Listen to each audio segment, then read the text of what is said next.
Crucifixion.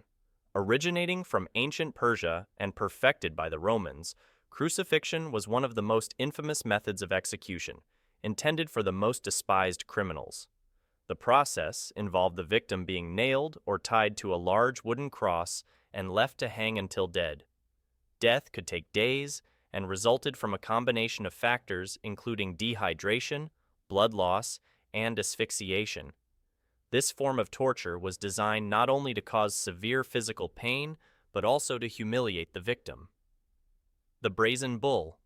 Devised in ancient Greece by Perillus of Athens, this bronze device was shaped like a bull and had a door on one side that could be opened to insert the victim. Once the door was sealed, a fire was lit beneath the bull, heating the metal until it became red hot, roasting the person inside alive. The screams of the victim were manipulated by acoustic tubes to sound like the bellowing of a bull, entertaining the audience while disguising the screams of agony. Impalement. A method widely used by Vlad the Impaler in the 15th century, it involved the victim being forced onto a sharp and tall wooden stake. The stake was then raised upright, and the victim was left to slide further down the stake by their own weight, often taking hours or days to die. This method was especially favored for its ability to instill fear in others. Scism, also known as the boats, this ancient Persian method of execution involved the victim being secured between two back-to-back boats, fed and then covered in milk and honey. They were left to float on a stagnant pond or be exposed to the sun. The concoction attracted insects that would eat and breed within the victim's exposed flesh, leading to a prolonged death by sepsis, dehydration, and starvation. The rack, a torture device used in medieval Europe. The rack consisted of a wooden frame with two ropes fixed to the bottom, and another two tied to a handle in the top.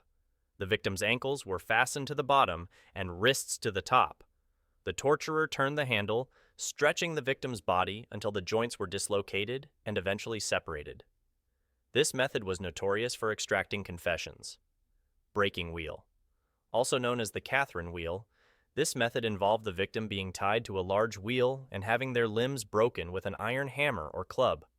The wheel was then turned slowly with the broken limbs weaving through the spokes, causing immense pain. The victim was left on the wheel to die, or could be placed on top of a pole to be displayed. Flaying, the act of removing the skin from the body, usually while the victim was still alive. It was used in various cultures as a method of torture or execution. The exposed tissue would lead to painful and fatal infections or shock. Boiling.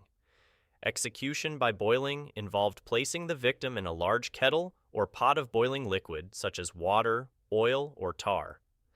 This method was used in ancient times and in the Middle Ages, and death could be slow and agonizing, depending on whether the victim was immersed head first or forced to endure gradual immersion.